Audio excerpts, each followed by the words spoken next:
Hello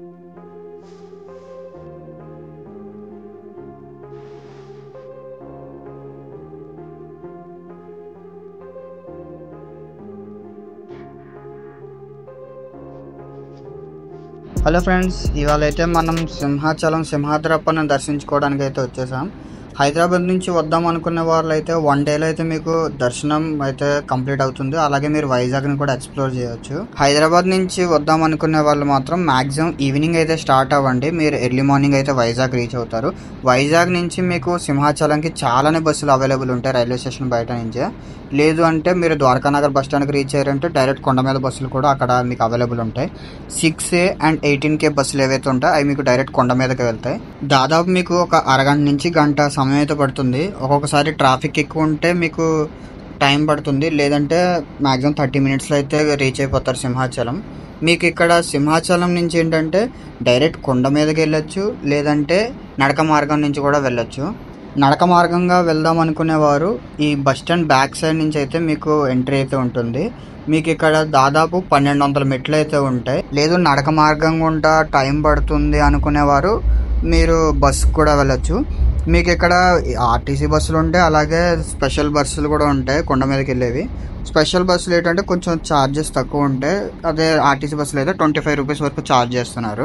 in case మీరు మీ సొంత వాహనాల మీద వచ్చినట్లయితే మీకు బైక్కి 10 రూపీస్ నుంచి 20 రూపీస్ వరకు అయితే ఛార్జ్ చేస్తున్నారు. కార్ అయితే 30 రూపీస్ ఛార్జ్ చేస్తున్నారు. మీరు ఒకవేళ తొందరగా దర్శనం అయిపోవాలని కోరుకుంటే మాత్రం ఖచ్చితంగా మీరు వీక్ డేస్లోనే రండి. వీకెండ్స్లో మాత్రం ఎట్టి బస్సులో రాకండి. ఎందుకంటే శుక్రవారం, శనివారం, ఆదివారాల్లో చాలా రద్దీ ఎక్కువగా ఉంటుంది. మీకు ఇక్కడ కొంచెం స్పెషల్ దర్శనాలకు కూడా టైం పడుతుంది ఎక్కువగా.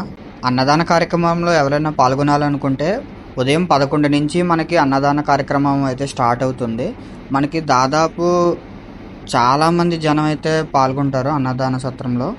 ఇక్కడ ఏంటంటే కొంచెం మీరు ఎర్లీగా వచ్చారనుకోండి ఈజీగా ఒక గంట సమయం అయితే పడుతుంది. చాలామంది లైన్లో నిలబడలేక తిరిగి కూడా వచ్చేస్తున్నారు. క్యూ చూసారు కదా ఎలా ఉందో, అందుకే చెప్తున్నాను గంటన్నర ఈజీగా పడుతుంది. ఫైనల్గా ఏదో విధంగా స్వామివారి ప్రసాదాన్ని స్వీకరించే అవకాశం అయితే లభించింది. కొండ మీదకి రీచ్ అవ్వడానికి దాదాపు 20 నుంచి 30 నిమిషాల సమయం అయితే పట్టింది. మీకు ఇక్కడ సెంటర్లో అయితే విడిచిపెడుతుంది బస్సు అయితే. ఇక్కడ నుంచి మీరు ఎక్కడికి వెళ్ళాలనుకుంటే లైక్ మీరు తలలీలాలు అర్పించుకునేవారు తలలీలాలు అర్పించుకునే దగ్గర దిగొచ్చు. మీకు పెద్ద కన్ఫ్యూజన్ అయితే ఉండదు.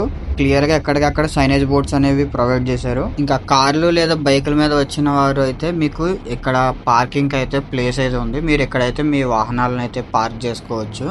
దీని పక్కనే మీకు పిఆర్ఓ ఆఫీస్ అయితే ఉంది. ఒకవేళ మీరు దర్శనం యొక్క టైమింగ్స్ లేదంటే రూమ్స్ గురించి తెలుసుకోవాలనుకుంటే ఈ ఆఫీస్లో అయితే మీకు దానికి సంబంధించిన సమాచారాన్ని అయితే అందజేస్తారు. ఆలయం చరిత్ర చూసుకున్నట్లయితే ఇది 13వ శతాబ్దానికి చెందిన ఆలయం. కళింగ వాస్తు ప్రకారం దీన్ని ఒరిస్సా రాజులైతే నిర్మించారు. తర్వాత దీన్ని విజయనగరం రాజులైతే దీని మొత్తాన్ని కూడా బాగా డెవలప్ చేశారు అని అయితే ఆలయ చరిత్ర చెప్తుంది. సింహాచలం అంటే పర్వతం అని అర్థం. ఈ విషయాన్ని మీలో ఎంతమంది కొత్తగా తెలుసుకుంటున్నారో కింద కామెంట్ సెక్షన్లో అయితే కామెంట్ చేయండి.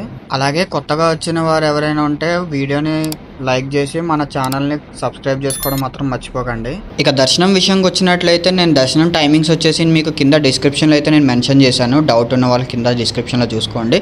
మీకు దర్శనం వచ్చేసి మార్నింగ్ 7 నుంచి అయితే స్టార్ట్ అవుతుంది. దర్శనానికంటే ముందు మీరైతే మీ ఫోన్లు, లగేజ్లు, చెప్పులు అయితే ఇక్కడ క్లాక్ రూమ్ మరియు బ్యాగ్స్ కౌంటర్లో అయితే డిపాజిట్ చేయాల్సి ఉంటుంది. ఫోన్స్కి అయితే 10 రూపీస్ ఛార్జ్ చేస్తున్నారు. అలాగే చెప్పులకి 5 రూపీస్. మీ వస్తువులను డిపాజిట్ చేసిన ఆపోజిట్లోనే మీకు ఫ్రీ దర్శనం మార్గం అయితే ఉంటుంది. అక్కడి నుంచి అయితే మీరు ఫ్రీ దర్శనంకి అయితే స్టార్ట్ అవ్వచ్చు. మీకు ఫ్రీ దర్శనం మరియు 100 రూపాయల దర్శనానికి ఒకే దగ్గర అయితే మార్గం ఉంటుంది. ఫ్రీ దర్శనం ఏంటంటే మీకు దాదాపు గంటన్నర లేదా గంట.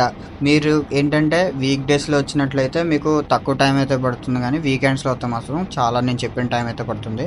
దర్శనం నుంచి అక్కడి నుంచి స్టార్ట్ అయిన క్యూ అయితే మనకి ఇలాగా మెయిన్ ఎంట్రీ వరకు అయితే వస్తుంది. ఇలాగా 300 రూపాయల శీఘ్ర దర్శనం అని చెప్పాను కదా, అదైతే మీకు ఇక్కడ నుంచే స్టార్ట్ అవుతుంది. ఇక దర్శనానికి అయితే స్టార్ట్ అయిపోదాం. లోపలికి ఫోన్ అయితే ఎలో లేదు కాబట్టి ఇంకా మనం ఫోన్ అయితే డిపాజిట్ చేసేసి అయితే ఇంకా దర్శనం స్టార్ట్ అయిపోతున్నాం. స్వామివారి దర్శనం చేసుకున్న భక్తులందరూ కూడా ఈ కనిపిస్తుంది కదా దీన్ని కప్ప స్తంభం అని అంటారు. కప్పము అంటే ట్యాక్స్ అని అర్థం. పూర్వం ఇక్కడే ట్యాక్స్ కట్టేవారంట. ఇక్కడ మీకు అలాగా కట్టడానికి 25 రూపాయలు అయితే ఛార్జ్ చేస్తున్నారు. టికెట్ అయితే తీసుకోవాల్సి ఉంటుంది ఖచ్చితంగా.